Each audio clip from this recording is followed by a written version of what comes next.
Ever seen a movie you'd describe as so bad it's good? Those are some of my favorites. Cool Cat Saves the Kids, The Room, hell, anything Neil Breen's ever made. In a world full of wannabe filmmakers absolutely trying their hardest, seeing something that fails on that kind of level is a rare occurrence and deserves to be cherished for what it is. But today, I don't have such a movie to share with you. Instead, I'd like to draw your attention to one, Kickin' It Old School, a movie that is not so bad it's good. A movie that isn't so good it's good, but it's also not bad enough to be so bad it's good. It's a movie that wants badly to be good. A movie that's destined for good, perhaps even the goodest of good, but in its goodness and its attempt to achieve goodness, its badness goes badder than bad to create a sort of good bad. And unlike bad films that reach for badness' sake, this film, be it good or bad, achieves badness through its bad attempt at goodness for goodness' sake.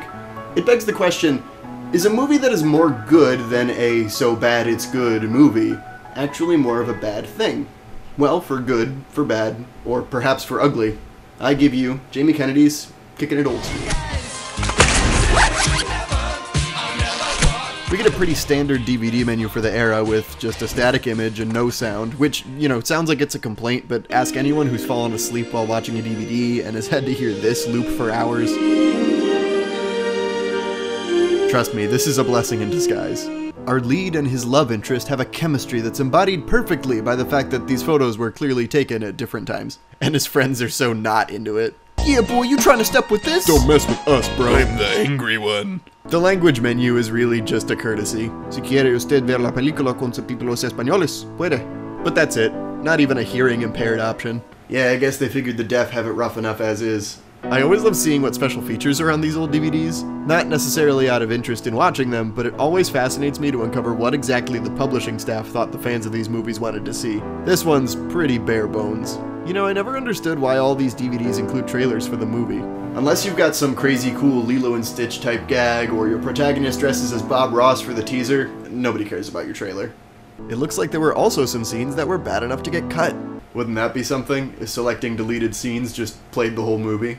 And whose idea was it to put the resume film button in the features menu? Pause it. Just pause it real quick. I want to watch the theatrical trailer. Come on, really? Oh, don't give me that. There's a button for it. I love this picture from the scene selection. It really cracks me up. And the scene names are pretty remarkable, like Stupid Dreams and My Life is Crap. Ouch, hitting a bit close to home, don't you think? Alright, now let's get to watching this movie. Okay, just need to take this out. And, we'll get this going, like so, and perfect.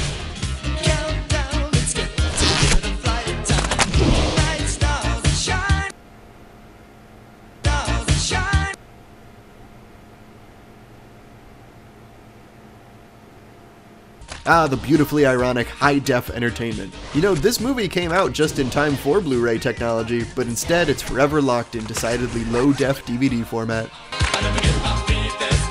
Hello! So as this colorful, upbeat, yet strangely lifeless credit sequence closes, we get to creep in on this sleeping child and discover when this movie takes place. Oh, yeah, it's not actually that funny. 1986, you know, in case none of this, like none of this stuff here, none of that clued you in. It's the 80s. It's 1986. You see, I am Wonder Mike, and I like to say hello. I put a block to the white, the red, and the brown, the purple, and yellow. What the fuck? Justin, are you ready for the talent show? Mom, I pity the fool. Oh, I'm ready for the talent show. Oof, yikes. Somehow this kid manages to look even more white than Pee Wee Herman while doing a Mr. T impression.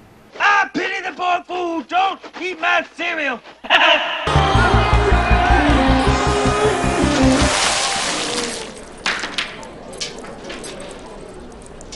See, everyone's looking on like, uh-oh, awkward, but like, how much worse would it be if it had actually gone well? Like, you'd have a bunch of parents cheering and gawking at a water-drenched middle schooler.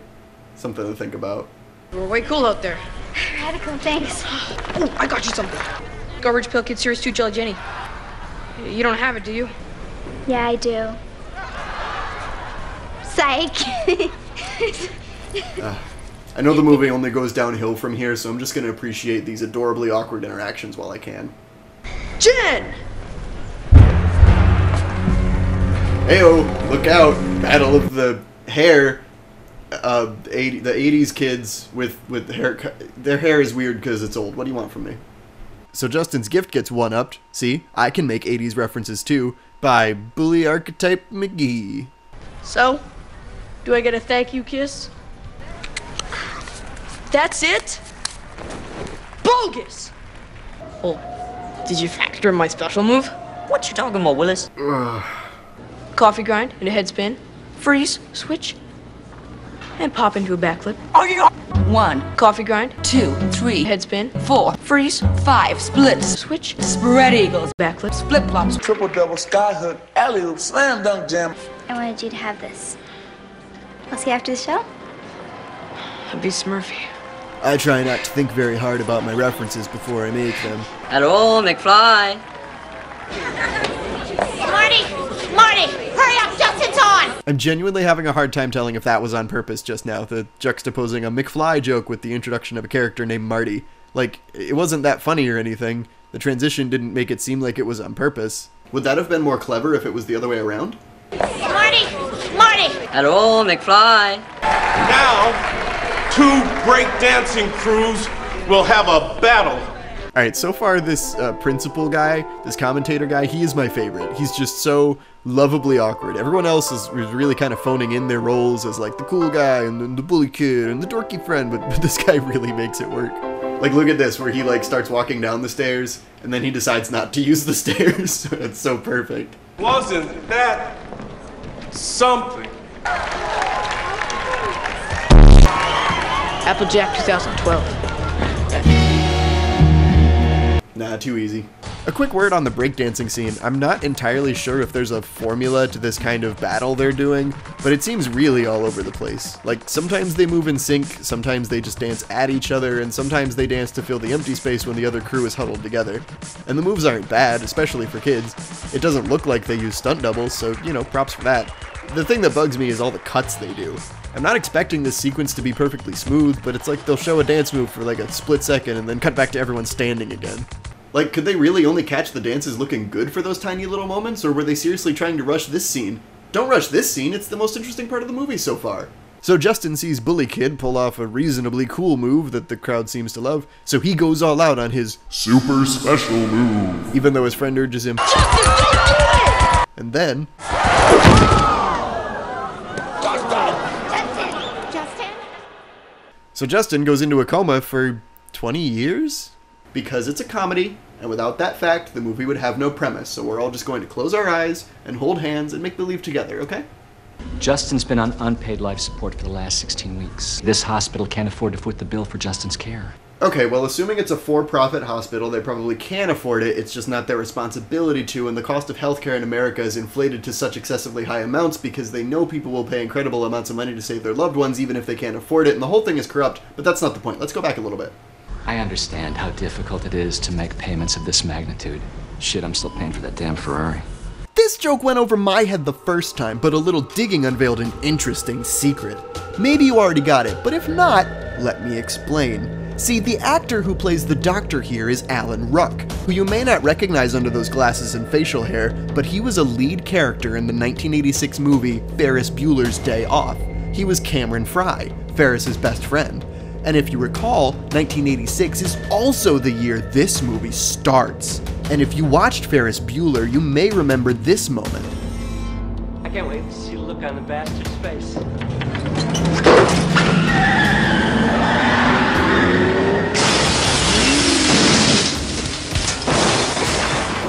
Not only that, just a few moments before, during a slapstick scene I skipped over involving birthday candles gone awry, Justin's mother casually says, Hi, Dr. Fry.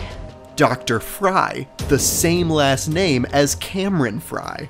So not only is this Ferrari joke another sick 80s reference, we can conclude that Kickin' at Old School takes place in the same universe as Ferris Bueller's Day Off.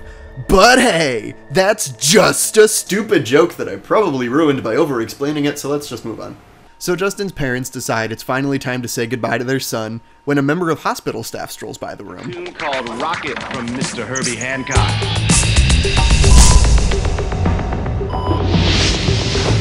What? Where? Looks like all it took was a little bit of 80s music to kick Justin back into the realm of the conscious.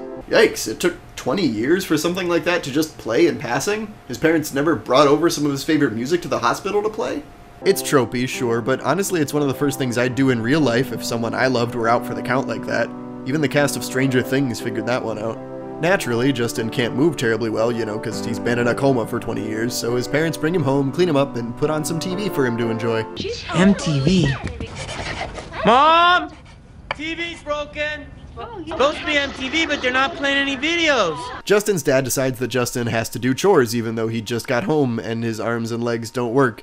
Your mom was saying that the dog needs walking and that the lawn needs mowing, and since it's supposed to be like a funny, clueless dad thing, but it just comes across as really forced and pretty stupid.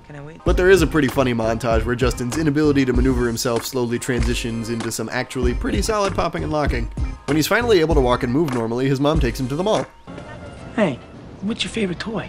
Well, I like Tamagotchi. It's like a little pet. I got slip and slide. We can slip and slide together. We have potential trouble in Glazer's toys. We can play army. You and I can get in a trench together. I can get your foxhole. This scene right here embodies the whole movie, I think. For all intents and purposes, Jamie Kennedy is supposed to be playing a cool, charismatic preteen, yet all of his lines and mannerisms when he's an adult come across as more fitting for like a 7-year-old. Top that with some more forced 80s references and some good old-fashioned pedophile jokes, and bam, you have Kickin' It Old School. The police try to arrest him, but then one of the store employees recognizes him, and it turns out to be Darnell, one of his breakdancing friends from school, and then, the police go away? Darnell saying, "Hey, I know that guy," was enough for the cops to be like, "Oh, okay." They thought you liked little boys. Of course I like little boys. No, like they thought you liked little boys. Wait a second. What else could he have meant there? I mean, even if there's innocence behind it, who in the world uses the phrase, "Of course I like little boys"? Especially a preteen. You know how they are, they're like hypersensitive about that kind of stuff, like, oh, don't say anything that makes you sound gay. The reunited friends bond for a second, Jamie Kennedy says the N-word, and he conveniently finds out about how his parents are in insane debt because of his medical bills. I gotta pay my parents back. Later on, they visit the mall again for some more heartwarming reunions. Just... Oh my God, Justin! Oh my God, I can't believe my eyes! I never thought I'd see you again! Kip, you remember Justin? Nope.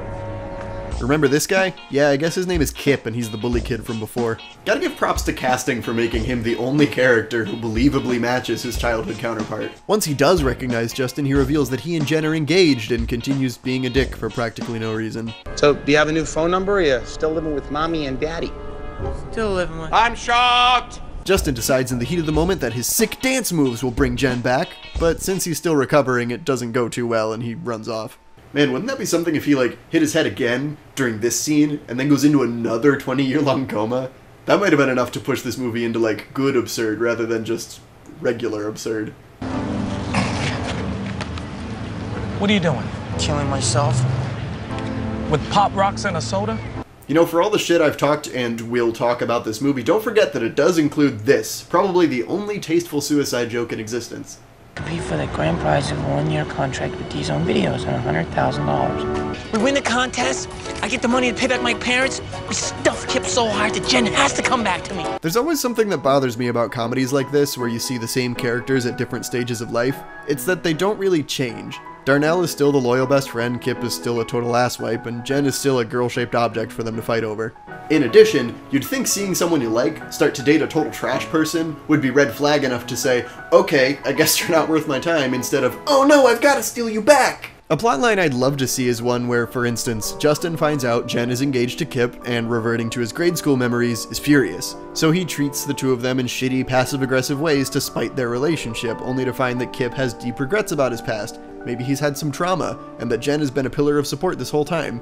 That their engagement is healthy and wholesome in spite of Justin's jealousy and grudge holding. Justin learns not to cling to the past, to respect the choices of others, and that attraction doesn't have to be an obstacle to genuine friendship. But no, instead we get Justin's holy quest to steal back the fair Jennifer from the evil Kip. On the plus side, not everything is business as usual for the main cast. Darnell has taken up inventing and hopes to make it big. Here, try it. It just go come down the wall.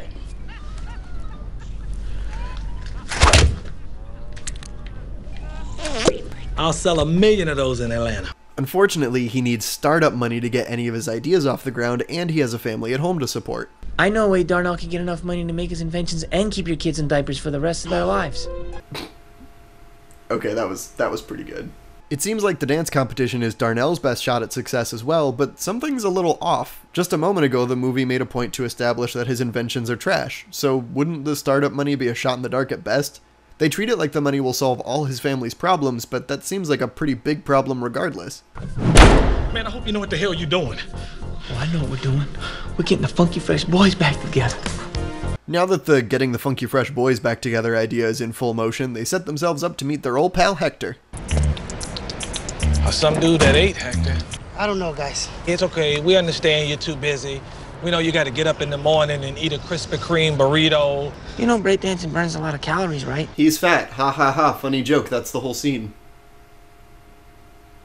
And right on cue, it's time for our final reunion with Aki. Come on, bitch. Say booty twaps. It's booby traps. Aki, I was in a coma. Booty twaps. I knew it! I knew it! I was never your friend. I was your damn mascot. Now here's something that's really poignant. Aki calls these guys out for being racist and making fun of him all through school. He's clearly sick of it, and he's had to spend thousands of dollars on speech therapy. That has the potential to take our guys aback and put things in perspective when...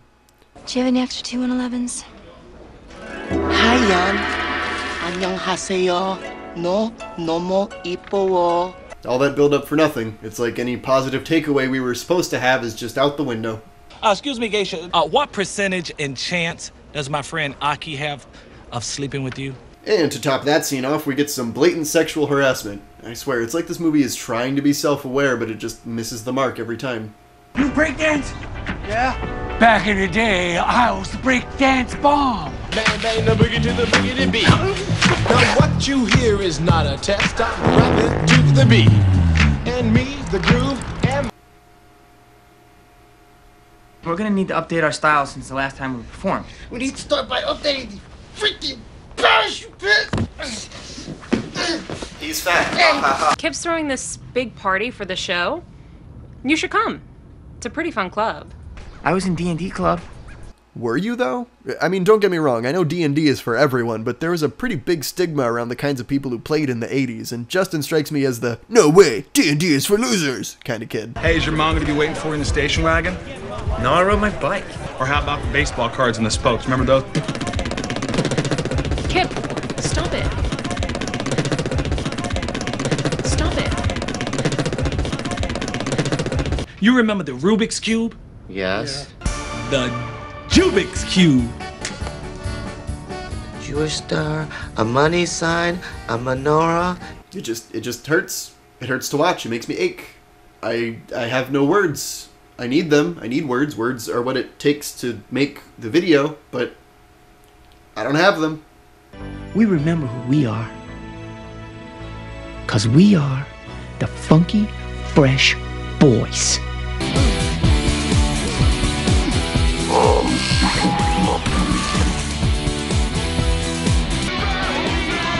Oh, I guess Jen is helping them practice now?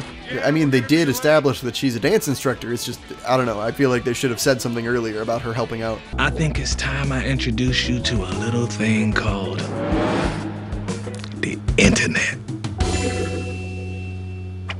And that covers about, 1/1,000,000,000th of everything. I'm worried that 4 fat, dumb dance tards are gonna stir up a bunch of goodwill and nostalgia and get their whack, wrinkly asses on my network for a year. Did he just do that because he was angry? Or... I feel like wearing a track jacket without a shirt underneath, even for 2006, is not only really uncomfortable, but a terrible fashion statement. Excuse me 1 second, girls. Ugh, don't get me started on things like this. I see it in way too many movies already, where the guy does some unacceptable creepy bullshit like, oh, I don't know, hiding in a school locker, and the girl is just like, oh, you're such a dork, tee. You pretend to be Jen. I don't know why you're making me be the girl. Because there's more of you to love, Hector. He's fat. Alright, not long after we get this David Hasselhoff cameo where he gives the keys to Kit, his famous talking car from Knight Rider, to Justin for some reason, and he does the I Dream of Jeannie disappearing thing, and I'm really confused about what reality is for this movie. I mean, I expected to be hit with some far-fetched bullshit because it's a trash comedy, but like, so Dr. Fry is Cameron Fry, so it's like, movies are real, but then Michael Knight is actor David Hasselhoff. So television isn't real? And add to that, we have things that straight up defy believability, like David Hasselhoff having the ability to apparate, and... Well, I mean, then again, I've never really met the guy, so... Yeah, you know what? Never mind. Hey, gimme! Why are you marrying Kip? He doesn't care about what you want. He's mean. See, I can't help but appreciate that this assessment manages to, maybe accidentally, be such a perfect satire of the protagonist of every Get My Girl Back plotline. Fiona! Why are you marrying our quad? If you'll excuse me. But you can't marry him. And why not? Because... He doesn't care about what you want, and he's mean. Prom? Bleh. No, I bet prom was nice. No. You forget to tell you you're gonna get your period in your white dress. I wish I could have taken you to the prom. I would have bought you one of those flower things for your wrist that matched the color of your period. I don't think that joke would have been funny even if she delivered it, man. They have a weird little slow dance in front of the car where their noses go from touching to not touching with every angle change when... I can't believe you kept this. This is the most important toy I've ever owned in my whole life. Aw, that's so cute! And now they're making out. Okay, movie, you're really kind of phoning it in at this point. Let's talk about romantic chemistry for a second. Some couples have it, some don't. Every romantic person out there wants it, but only the wise can tell if it's really there. Romantic chemistry is easier to fake in movies than it is in real life because the filmmakers control everything. The writers can set up a perfect scenario, the directors give that scene form, and the actors make it believable. Justin and Jennifer don't have that chemistry. Justin uses their childhood friendship as his only leverage to make anything work between them. All of their interactions so far have been one-sided, with Justin behaving either like a child or like a desperate lovesick fool, sometimes a combination of the two. He doesn't show interest in Jennifer's goals or even her life during his coma. He doesn't value her beyond his childlike vision of romance, and yet somehow that's enough for Jennifer to fall for him anyway? And I'm not saying that her relationship with Kip is good or healthy either, but at least they have long-standing history. I have an easier time believing that Kip has positive qualities about him that Jennifer gets and that she puts up with his attitude because she's taken the time to know him as a person. Or at least I would, if the movie hadn't gone out of its way to pin him as a forgettable jerkwad villain guy. I don't know, maybe Jennifer just doesn't get out much and these two guys are all she has to settle for? Blah blah blah, boobies, blah blah blah, interrupted by a phone call from Kip, because why not? Oh my god, it's Kip. Oh my god, what am I doing? Oh my god, I'm engaged. What am I doing? Seriously, what am I doing? Oh my god. Remember, kids, seducing a delusional, vulnerable trauma victim is wrong. But only if you're engaged. Otherwise, have at. We kissed on the face, and then she opened up her shirt, and then I touched her left boobie, and then she cried and ran away. What base is that? Nigga, that ain't a base, that's a crime. My first reaction to this comment was, I love this, Darnell is the only one here with some sense, but then I had to take a step back. There's lots of things wrong with this scene that just happened. The only reason Darnell is showing concern is because Justin didn't tell the whole story, and it's a wacky misunderstanding! Like, if Justin had told him completely that everything up to that point was consensual until Jennifer got a call from Kip and had second thoughts, Darnell would be like, hey, that's awesome, screw him, she'll get over him, way to go, dude! And that attitude would be the real problem, the whole romance as a trophy thing. And that's not just a hypothetical, that's why Justin starts this scene by saying, I touched the boobie.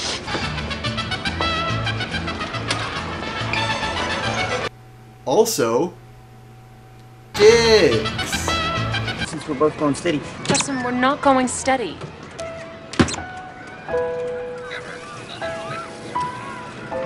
I'm shocked! I can't just give up on that because of what we had 20 years ago. I wish they would have taken me off life support. At this point, even though I know it's not going to happen, I'm just praying they turn all of my gripes into the movie's actual central message. Thanks for sticking with me, by the way. Justin runs off and angry dances on a DDR machine for all of 3 seconds when some kid notices those sick 3 seconds of skill and challenges him to a dance-off in the parking lot. And I think one of his crew is Lady Gaga? I mean, not according to the credits, but I'm not convinced that's gotta be her, 100%. Hi, Lady Gaga. If you're watching this, I love your music, and I loved you in A Star Is Born. It's definitely a step up from your work from the last decade. No sick dance moves here, just a grown man puking on a teenager and running away. Damn! What the hell you ruined the cake for? I fixed it so it looks like my life. What you doing? What are you doing, Justin? What are you doing? Get you, Justin! Again, supposed to be 13, acts 7. Acts 7. These charges true? To this he replied, brothers and fathers, listen to me. The God of glory appeared to our father Abraham when he was still in Mesopotamia, before he lived in Haran. Leave your country and your people, God said, and go to the land I will show you. So he left the land of the... Ooh. Yeah, that's enough. We're a bunch of losers. We're a bunch of 30-year-old men pretending to be 13 years old. 7. I feel like a retard. Justin, it's not really PC to say Retarded? It's not nice to say retarded.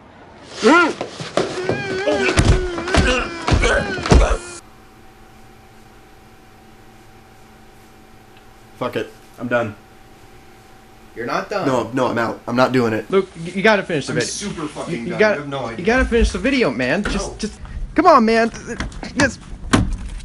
Oh, I don't. Come on, Luke. Come on. I don't get it. I don't fucking understand why we couldn't get like Nostalgia Critic or Jontron or fucking like even Chad Tronic. People think he's cool for some reason. I don't. Why couldn't we just send this movie to them? Why couldn't they do it instead of me? Why is it that I have to be the one to tell people why disabled jokes aren't funny? Okay. Can you tell me that? Listen, like, Luke. What? Listen, Luke. What? How old are you? What the fuck does that have How to do? old are you? 24. How old are you acting? 7. Do you want to go in and finish the rest of the video? Yeah, let's do it. Thanks for that, by the way. I'm sorry. It's okay. Just take a deep breath. What's wrong with the joke? The joke worries me. Why is that? Because I don't think it was written with sensitivity or integrity. Go on. It's like, okay, I know there'll be people who defend this joke because Darnell and the mascot are saying that saying retarded is wrong, yeah? But the thing is, Darnell's reasoning is just that it's not PC, which suggests that the problem is trivial and unimportant, while the mascot man, who clearly has a disability, is overreacting by trying to strangle Justin.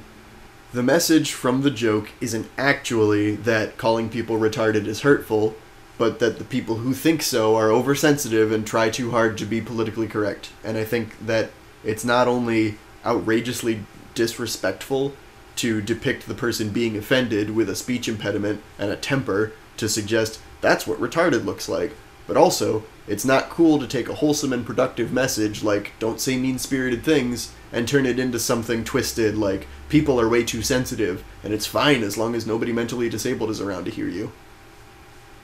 Good. Anything else? And if you are someone who has a mental disability and maybe you don't find the joke offensive or maybe you even find it funny, that's fine, but that doesn't automatically make it a non-issue either. That was great. You did a good job. I hope so. Alright, moving on. Justin gets real sad and contemplates suicide, probably for real this time, which is quickly distracted from when the Funky Fresh boys try to sign up on contest day only to realize they need a 4th member. So with Justin nowhere to be found, they have the old homeless guy from earlier fill in. Sure. Kip is the host of the contest, and you know, I gotta say, this guy actually oozes charisma for keeping such a flat face. Y'all get the final word, so if you like something, make some noise. Yeah! Like, I was gonna poke fun at the crowd for being, like, weirdly excited for Kip, but I would totally watch a reality TV contest that stars Michael Rosenbaum as the host. He does that way better than he plays a believable character off stage in this movie, and I would take him over Carson Daly anytime. Welcome to The Voice, a singing competition unlike any other. It's contest time, and we get some reasonably cool squad dance scenes, one of which features a guy with crutches, and that's actually pretty kick-ass. It doesn't make up for the mascot joke, but it's kick-ass anyway. Then the Funky Fresh Boys dance off against Whack Attack, an all-female crew, and honestly it's pretty entertaining to see them do a kinda somewhat practiced routine while the old homeless guy just kinda awkwardly freestyles behind them. Whack Attack's moves are perfectly synchronized and totally steal the show. They end with a bit where they take off their jackets and throw them at the Funky Fresh Boys, who proceed to, wipe their taints with the jackets for some reason, and they get to move on for some reason. Hey yo, Whack Attack, those were some sick moves you got, but unfortunately for y'all, the Funky Fresh Boys have had your jackets all up in their general crotchal area, and that makes you DISQUELFIED disqualified. Yeah, give it up. We don't want any crotch jackets up in our show, do we? This is an Arby's hat. There's a really solid montage/showcase of some of the dancers they hired for this movie, and credit where it's due, the dancing is probably the best thing about the movie. Jumpy editing aside, I think the uncut dance crew performances are top-notch and deserve some real recognition. It's down to the last set of crews, and the Funky Fresh Boys take a victory over their opponent after the old guy up and decides to pee on them. I'm less concerned with how unfunny the pee joke is the second time around, but more with the fact that urinating on your opponent should really disqualify the peer, not the pee. Backstage, Jennifer finds out that Kip planted the kid at Justin's party to demoralize him, and finally she's had enough. And remember what you stand to lose if you lose me. What I stand to lose? Gag me with a big ego and a little dick. Don't go there. Penis size is a status symbol. Never change, Hollywood. Never change. Justin might be a little kid, Kip, but he's got more balls than you'll ever have. Justin's got emotional and mental stability issues out the wazoo, but, you know, I guess he's half a step above Kip in terms of partner material, so yeah, I'm sure Jennifer's doing her best. Justin has a breakdown at the local bar and... I'm sorry, just watch this bartender for a second. Why are you smashing Legos? Life's all fun. You can make anything you want. You can't really make anything you want. Maybe it is a kid's dream. But I love you because you're a kid. Jennifer comes back with a stupid, I broke it off with Kip, I love you, please dance with the boys talk, so Justin rushes back in for the final set. They let him on and his parents try to stop him, which, by the way, is absolutely warranted. Breakdancing kind of is the thing that put their kid in a coma for 20 years. I'd be shocked if they weren't freaking out about that sort of thing. Somehow he talks them out of it and it's time to dance. Funky Fresh Boys, FFB! Having people just dance is this genius punchline that everybody else gets, but I'm the one guy who doesn't for some reason. Justin does the move that put him in a coma, but this time he pulls it off, and the crowd goes wild, and the Funky Fresh Boys win, and Kip is mad, so he freaks out, and then he embarrasses himself, and then the crowd boos him, and then he gets fired, and then he gets punched out, and then he gets peed on. Oh, man, the guy was a jerk, but this movie is merciless at the end. Justin gets the money, gets the girl, we have a tacked on Where Are They Now slideshow, and roll credits. Okay, so I think the best way I can sum up this movie is to... Oh, there's a gap in the credits. That probably means there's like some post-credit scenes or something. Let's check it out. Okay, just some more credits then. Alright. Clearly Kickin' It Old School doesn't hit the same notes as movies like Big or Jack, where ideas about adulthood and the value of innocence are explored in depth. It's also not really a comedic gem, as most of the jokes come across as lazy or offensive or just relying on references to stay afloat. So, what does this movie do well? For starters, it's paced really well. It doesn't stick to a single stationary part of the plot for too long, and clearly this movie put some of its budget to good use because the cinematography is pretty solid. Miguel A. Nunez Jr. and Michael Rosenbaum give particularly good performances, and most of the supporting cast does a fine job as well. And hey, it's got a few good jokes in it. But he's got more balls than you'll ever have. What? Like 3? Sometimes a movie leaves a lasting impression on you, and I think that Kickin' It Old School shows me that those impressions are important, even if I don't see the movie as being great. To me, it's definitely not a great movie to recommend, nor is it bad enough for me to recommend it in an ironic way, but even after a decade, I still remember it. I remember watching this movie and not liking it. I remember it being one of the earliest comedies I walked away from as a kid, not being impressed or amused. Kickin' It Old School taught me that making jokes does not necessitate good comedy, even if some of the jokes are funny. I think as we all grow and consume more media and develop our own personal taste, we have pivotal pieces, like this one is for me, that tell us something important. Something about why we watch the movies we do, and what elements about them make us like or dislike them. And in turn, what positivity we can glean from things that otherwise we might disregard. You know, I bought 2 copies of this movie, thinking that I would destroy one of them on camera in like a fit of feigned rage, but you know what? It's not that kind of show. And I think I'll hang on to these, as a reminder that sometimes good things can come in very unexpected packages. Oof. Talking about that movie for so long has made me hungry. I think I'll cook up some fried rice for dinner. That's sweeter than honey, like a millionaire that has no money, like a rainy day that is not wet, like a gambling fiend that does not bet, like Dracula without his fangs, like the boogie to the boogie without the boogie bang, like collard greens that don't taste good, like a tree that's not made out of wood, like going up and not coming down. It's just like the beat without the sound, no sound to the beat. Beat into the freak, everybody just rock and dance to the beat. Have you ever went over a friend's house to eat and the food just ain't no good? I mean, the macaroni soggy, the peas almost, and the chicken tastes like wood. So you try to play it off like you think you can by saying that you're full. And then your friend says, mama, he just being polite. He ain't finishing all that full. So your heart starts pumping and you think of a lie and you say that's already ate. And your friend says, man, there's plenty of food, so pile some more on your plate. But while the sticky food's steaming, your mind starts to dreaming of the moment it's time to leave. And then you look at your plate and your chicken's still rotting into something that looks like cheese. So you say, that's it, I got to leave this place. I don't care what these people think. I'm just sitting here making myself nauseous with this ugly food that stinks. So you bust out the door while it's still closed, still sick from the food you ate. And then you run to the store for quick relief from a bottle of KO Pectate. And the good fight to achieve goodness. I'll just start over. But today, I don't have one of those movies. But in its goodness and its... Fuck. This film, be it good or bad at the end of the day. Fuck. It's not so bad, it's good. It's not so good, it's good. Who's fallen asleep while watching a DVD or... Wow, DVD. Like, even more white than doing... Wow. Even more white while doing a Pee Wee Herman impression. Wow. No, that's not correct. Si quiere usted ver... Ooh, wow, this is gonna take a minute. Okay. Si quiere usted ver... Si quiere usted la ver... Si quiere usted ver la...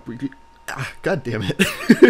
Especially a preteen. You know how they are. They're all like, oh, you can't say anything that makes you sound gay. Juxtaposing a McFly. Wow. Tasteful suicide joke in existence. Existence? The fuck? But if not, I'll help. That's not written very well. It's like any positive takeaway we were supposed to have is just out the window. The window's that way. Positive takeaway we were supposed to have is just out the window. Naturally, Justin can't move terribly well because his parents opted not to put him into... His holy quest to steal back the evil... Looks like all it took was a little bit of 80s music... God damn it. Perfect satire of the protagonist of every Get My Girl Black. Okay, that's different. Just a moment ago, the movie made a point to establish that his invention... Wow. Seducing a delusional, vulnerable trauma victim is wrong. DISQUELFIED qualified. God damn it. Delusional, vulnerable trauma victim. Like the dance competition is Darnell's best shot as... Ooh, wow, why is that so hard to say? 7. Ooh, gross. Squad dance scenes, one of which features a crew with a guy with crutches. Wow, okay, maybe I should just rewrite that.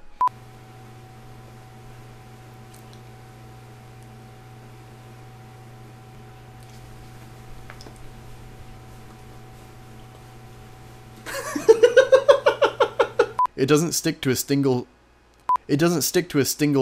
Stingle. Why do I keep saying the word stingle? What the fuck does stingle mean? And in turn, what positive things we can glean from things we otherwise would disregard. These are going to be after the shot we already filmed. Yeah, camera. I'm gonna get camera off of that. Camera makes a cameo. Yeah. Destroy one of them on camera in a fit of rain. Wow.